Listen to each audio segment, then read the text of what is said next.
Welcome back, everybody, to Let's Play Saga Red Dead, where we play Red Dead Redemption 2. We have spent the night in the wild, and we're going hunting for a bear. You ready? Oh, give me a minute. Coffee? Sure. There you go. So, what's your plan? Well, we'll see if we can track him, but we might need to lay bait to draw him out. Bears like fish, obviously, but they also have a sweet tooth.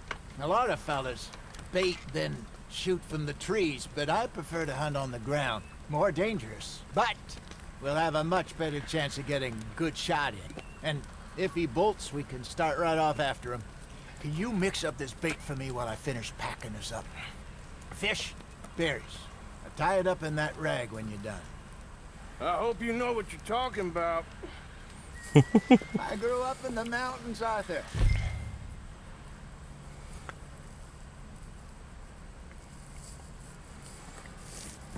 I was virtually weaned on bear meat.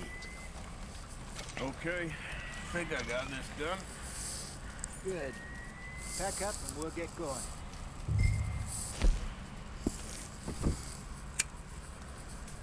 Come on, grab your stuff.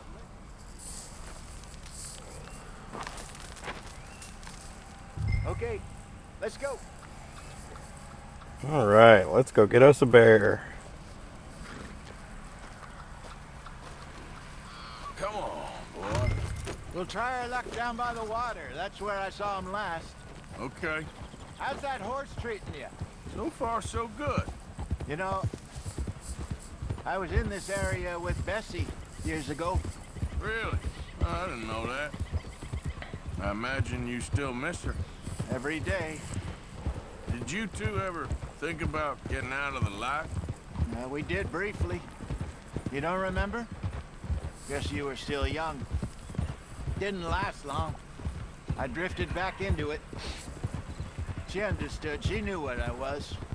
I remember you not being around for a while, but things were looser back then. Truth is, there's never really any getting out. And staying in, it's hard. You know that. But Bessie and I made it work. Why? You thinking about getting out? Me? No, of course not. Listen, if Dutch's grand plans work, and we can make enough money to go someplace new, really new, maybe we can all have a new start. Anyway, for now, let's try and chase ourselves a bear, shall we? Let's slip by the water here, see if he's been fishing again recently.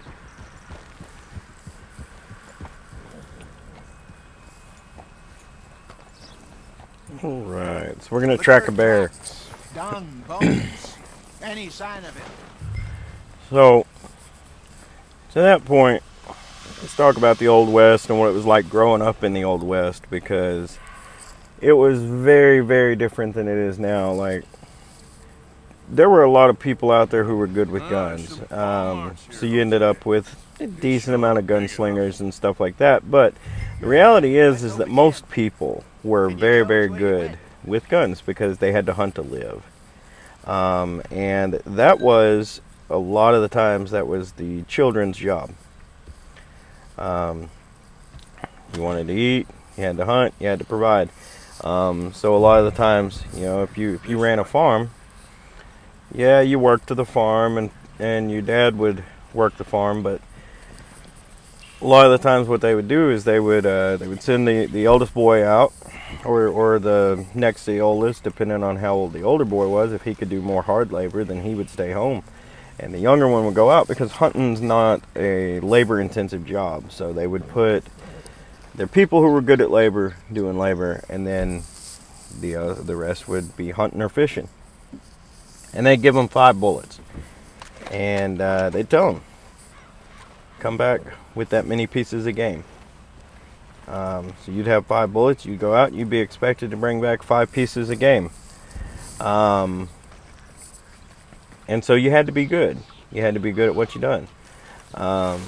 It was very common for children to carry guns for protection and other things. You know, a lot of them had to walk a long distance to school, and when they got out of school, they go hunting, and on the way home.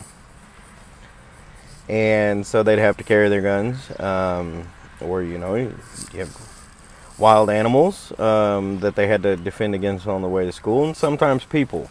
But everybody brought guns to school, when they were younger. And to that point, I would actually tell a story. I believe it took place in Arizona, but I could be wrong about the location. But I've always loved this story. I loved it when I was a kid, and I love it now. But there was this schoolhouse, and the school teacher had made someone angry, and that person had decided that they were going to go kill the school teacher, and they came up to the schoolhouse. And all the kids had gotten there that morning. They'd put their packs and their guns in the Something on the ground here. lobby, I guess, or whatever, the entryway. And they were in the middle of school, and this man came up. He had a gun, and he was upset. And all the school kids, the teacher didn't have a gun. She didn't have a gun. And all the school kids went and got their guns from the lobby, from the entryway, and they faced this man down. And they didn't kill him. He decided it wasn't worth the trouble because he knew every one of them could shoot. So it was always an interesting story because, as a kid growing up, and I grew up in Wyoming. But as a kid growing up, you always had those grand dreams of doing something heroic and all of this stuff. And you hear stories about other kids doing stuff, keeping people safe and all of that. And it was very inspirational growing up to know that you could make a difference in someone's life, even if you were just a kid. So I always loved that story. It's an interesting little piece of history that just kind of gets looked over because it was just a little story. A little optimism, Arthur. Well, what do you think? I think we split up and each look.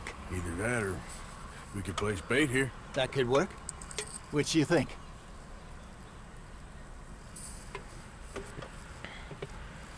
Let's bait here.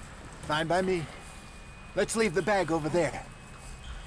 By those boulders up ahead, looks like a good spot for it.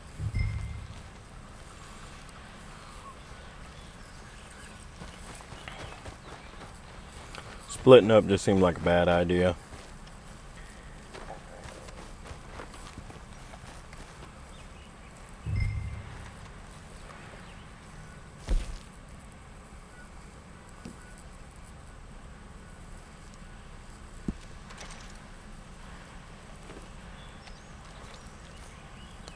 Now we wait.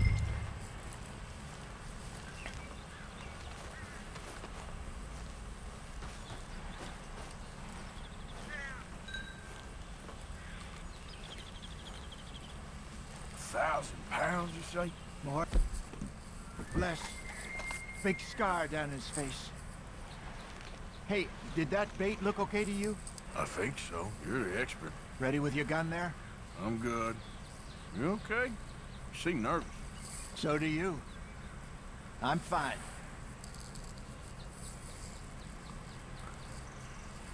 Let's just take a look at that bait. Sure. Patience is a virtue. You only just said it, Jose. I know, but we need to do this right.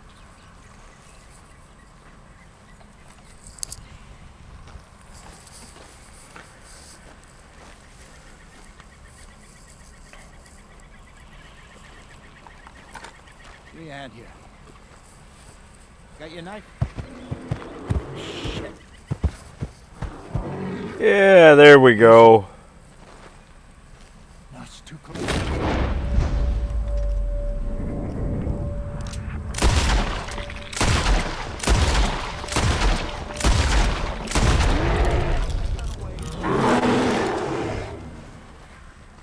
Ooh.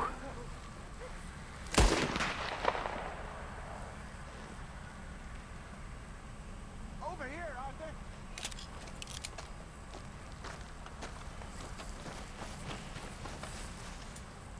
You're fine, old man. Of course I'm fine. It's nothing. Nothing at all. Thank you, I think. That was fun. You know what, Arthur Morgan? I'm a little old and beaten up to be after the biggest game. You can have this. What is it? It's a map. A man in a bar gave it to me. Well, I stole it from him, but that's another story. He said it told him where to find some real big animals. Thank you. It's a pleasure. You saved my life, Arthur. I think I'm going back to camp to lick my wounds. You coming, or you gonna track that monster? Well, you coming or not? I'm gonna stick around here for a while. I'll see you back at camp. Yeah. All right, I got the map. So, I absolutely plan to hunt down all of these big old animals. I hope y'all enjoy the hunts and whatnot. I do not understand why my game does this, but I have to like save over my autosave every time. Not real sure why. It's annoying. But I do plan to hunt down all these big animals, and if I can get the fish and stuff, I wouldn't mind catching all the trophy fish too. It was something I didn't get to do the first time I played through this, because I hit that main story hard, man. And so this time around I really want to, and it's been a while since I've played, but this time I'd like to go through and actually hit all of at least the hunts. So we're gonna track down this bear and get him. We got a trail. Looks a way off.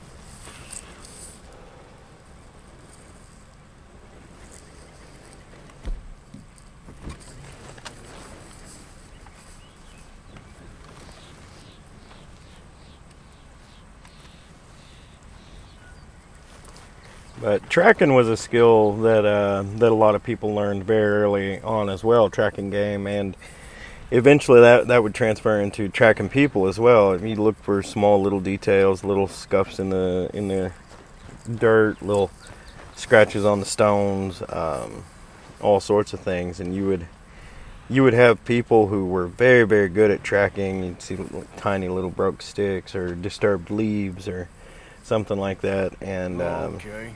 Where are you? like the Texas Rangers, they would seek out people who were good at tracking other people quite often, and a lot of times they would recruit younger people, their early or their late teens to early 20s, because they hadn't settled down, found families yet and whatnot. Oh, here we go.